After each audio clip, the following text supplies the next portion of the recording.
Who are the elitists, the globalists, the big tech people that Tommy Robinson talks about? Who are they exactly? When Tommy was interviewed and asked why he thinks he was moved to a prison that Tommy says was run by what Tommy says it was run by Muslim gangs, Tommy said, I asked the governor, and he said it's above my head. Tommy then went on to say he believes the government was responsible for moving him to a prison where Tommy says it was run by Muslim gangs and his life was in danger.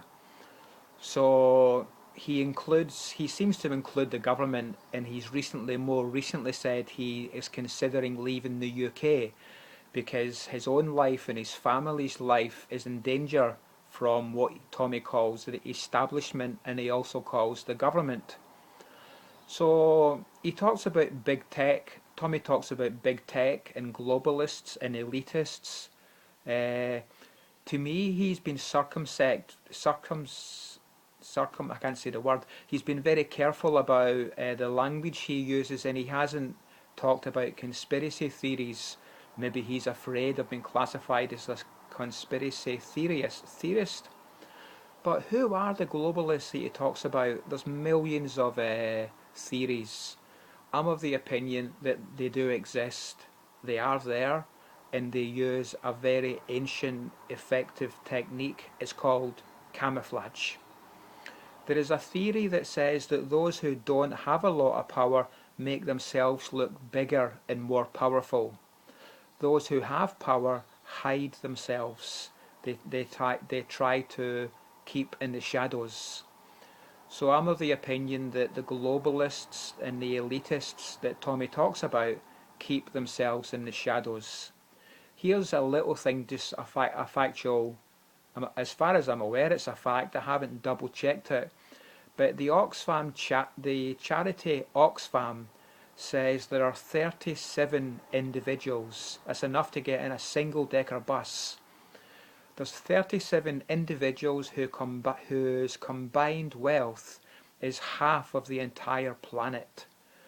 So maybe these are some of the elite. I mean, these 37 individuals, they're documented. They don't remain in the shadows. They're on the public record. Oxfam hasn't named them, or maybe Oxfam has named them, but I think Bill Gates is one of them, for example, someone who's known about. But I suggest the elites live in the shadows. There was a Dutch banker. This is the one link I'll definitely put out. If you look in the description box, I'll put a link to him. He wasn't a banker. He was an illegal money runner. He says he was working for what people call the Illuminati, and he left them when something happened. They offered him the opportunity to take part in human sacrifice to what this Dutch person says was Lucifer, and that's when he left and blew the whistle. He says they tortured him, that if he ever named names and named companies, they know where he lives and they know where his family lives. So he said, the only reason I'm alive is because I haven't named names. And they didn't kill me because I was very good at what I done. I was very good at keeping the deals I made with them, and they respect me, which is why I was offered the opportunity to take part in human child sacrifice. And if you watch the link below and do research on this guy, that's the video below. Well, I might put a few, but I think these are the people that these are the top of the rung of the people that Tommy's talking about. I was a Freemason for a year. I joined the Freemasons to do research to see if the theories were true. And when one senior Freemason, who was also a senior police officer, told me, I was initiated. I went through the first initiation, so bottom of the ladder. I wasn't even what's called a master mason, but I got initiated. So they told me I was now a mason. But this senior mason and senior police officer told me directly. He said there are initiations that are only open to royal family, to aristocracy. Soon after that, I left. I thought, right, that's it. That's all I needed to know. there are initiations that only that only certain bloodlines can go through.